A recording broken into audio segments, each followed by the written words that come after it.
Sallallahu ala Muhammad. Sallallahu alaihi wasallam. Assalamualaikum warahmatullahi wabarakatuh. Kali ini kita akan belajar hadis ke-6 yang berjudul halal dan haram. An Abi Abdullah Nu'man ibn Bashirin radhiyallahu anhuma qala sami'tu Rasulullah sallallahu alaihi wasallam yaqul innal halala bayyinun wa innal harama bayyin wa bainahuma mustabihatun la ya'lamuhunna katsirun minan nas faman ittaqa syubuhati istabara alidihi wa irdihi wa man waqa'a fi syubuhati waqa'a fil harami karra'iyar haulal hima yusiku an yarta'a fihi ala wa inna likulli malikin hima ala wa inna himallahi maharimuhu ala wa inna fil jasadi mudghatan idza salahat salahat jasadu kullu wa idza fasadat fasadat jasadu kullu ala wa hiya qalbu. Rawahu Bukhari wa Muslim. Dari Abu Abdillah Nu'man bin Bashir radhiyallahu anhuma berkata, aku mendengar Rasulullah sallallahu alaihi wasallam bersabda, sesungguhnya yang halal itu jelas dan yang haram juga jelas. Antara keduanya ada perkara samar yang tidak diketahui banyak orang. Orang yang menghindari perkara samar berarti memelihara agama dan harga dirinya. Sedangkan orang yang jatuh dalam perkara samar berarti jatuh dalam perkara haram. Seperti pengembala yang mengembala dekat daerah terlarang, tentu sangat riskan. Suatu saat hewan gembalanya pasti akan memasuki daerah terlarang itu. Ketahuilah setiap raja memiliki daerah terlarang. Ingatlah bahwa daerah terlarangan Allah adalah yang diharamkannya. Ketahuilah di dalam tubuh manusia terdapat segumpal daging. Jika ia baik, seluruh tubuh pun baik. Jika ia buruk ataupun rusak, maka seluruh tubuh pun akan rusak. Ketahuilah segumpal daging itu adalah hati. Hadis riwayat Bukhari dan Muslim. Ahamiyatul hadis atau urgensi hadisnya, hadis ini sangat penting dan memiliki manfaat yang sangat besar. Siklus ajaran Islam ada pada hadis ini. Ada yang mengatakan bahwa hadis ini sepertiga dari ajaran Islam. Abu Daud mengatakan seperempat dari Islam. Bahkan jika dicermati akan terlihat bahwa hadis ini mencakup semua ajaran Islam karena menjelaskan perkara-perkara yang halal, haram, dan syubhat atau samar-samar. Juga menjelaskan hal-hal yang dapat merusak ataupun memperbaiki hati. Ini mengharuskan seorang muslim untuk mengetahui berbagai hukum syara, baik yang ushul, pokok, maupun yang bersifat furu, cabang. Hadis ini juga pijakan untuk bersikap waro, yakni meninggalkan perkara yang samar. Fiqhul hadis atau kandungan hadis. Yang pertama adalah ada perkara-perkara yang jelas-jelas diperbolehkan, ada perkara yang jelas-jelas dilarang, ada perkara-perkara yang samar atau syubhat, yakni tidak jelas halal dan haramnya. Imam Nawawi berkata, segala sesuatu dibagi menjadi tiga.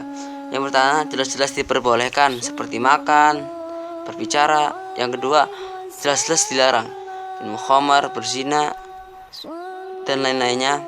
Yang ketiga syubhat atau samar, yakni tidak jelas boleh atau tidaknya. Karena itu banyak orang yang tidak mengetahuinya. Adapun ulama bisa mengetahui melalui berbagai dalil Al-Quran dan As-Sunnah maupun melalui qiyas. Jika tidak ada nas dan juga tidak ada ijma, maka dilakukan ijtihad. Yang kedua, macam-macam syubhat. Ibnu Muzir membagi syubhat menjadi tiga. Yang pertama, syubhat yang haram, namun kemudian timbul keraguan karena tercampur dengan yang halal.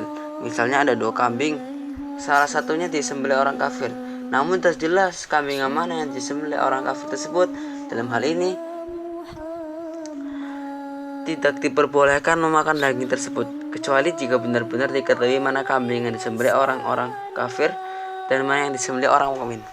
Yang kedua, kebalikannya, yakni suatu halal namun kemudian tertimbun keraguan, seperti seorang istri yang ragu apakah ia telah dicerai atau belum oleh suaminya, atau seorang yang habis wudhu merasa ragu apakah wudhunya sudah batal atau belum. Yang ketiga, sesuatu yang diragukan halal haramnya. Dalam masalah ini lebih baik menghindarinya. Kandungan yang ketiga, beberapa pendapat ulama tentang syubhat. Abu Darda berpendapat bahwa ketakwaan yang sempurna bagi seorang hamba Allah Subhanahu wa taala adalah dengan takut kepada Allah dalam segala hal, sekecil apapun, termasuk meninggalkan beberapa perkara yang diperbolehkan karena takut terjerumus pada perkara yang dilarang. Kandungan yang keempat, semua raja memiliki hima atau daerah larangan, dan hima Allah di bumi adalah larangannya. Tujuan perumpamaan tersebut adalah agar tampak jelas, seperti seorang melihat tanah yang dipagari. Pada saat itu raja-raja memiliki tanah yang dipagari yang dikhususkan untuk hewan-hewan ternaknya, dan mengancam dengan hukuman yang keras bagi orang yang mendekatinya. Orang yang takut dengan hukuman raja tentu tidak akan mendekati pagar tersebut. Namun bagi orang yang tidak takut, ia akan mendekatinya dan mengembala di tepian pagar hingga melintas pagar yang ada. Akibatnya ia pun mendapat hukuman. Begitu pula Allah Subhanahu wa taala. Kandungan yang kelima, hati yang baik. Baik buruknya seorang tergantung hatinya. Karena hati merupakan bagian terpenting dalam tubuh manusia. Secara medis juga demikian. Hati merupakan penentu bagi seseorang. Andai hati seorang baik, maka ia pun akan mensuplai darah dengan baik ke seluruh tubuh. Begitu pula kalau tidak baik, darah akan mensuplai ke seluruh tubuh yang tidak baik. Mengacu pada hadis ini, Imam Syafi'i berpendapat bahwa sumber akal adalah hati. Ini juga diperkuat firman Allah, mereka mempunyai hati tapi tidak dipergunakan untuk berpikir. Al-A'raf ayat 179. Kandungan yang keenam adalah hadis ini mendorong pada perbuatan yang halal, menjauhi perbuatan yang haram, dan meninggalkan perkara-perkara syubhat. Mendorong agar senantiasa menjaga agama dan kehormatan, mendorong untuk tidak melakukan perkara yang memancing buruk sangka dan menjerumuskan pada larangan. Yang ketujuh, seruan untuk meningkatkan intelektualitas dan memperbaiki jiwa dari dalam, yakni dengan memperbaiki hati.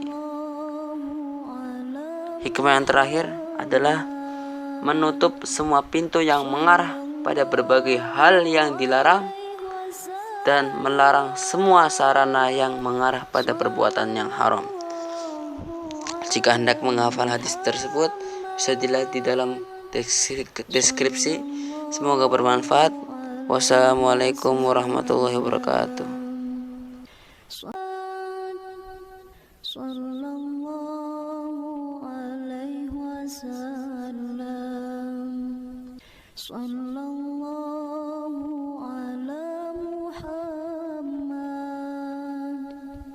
Sallallahu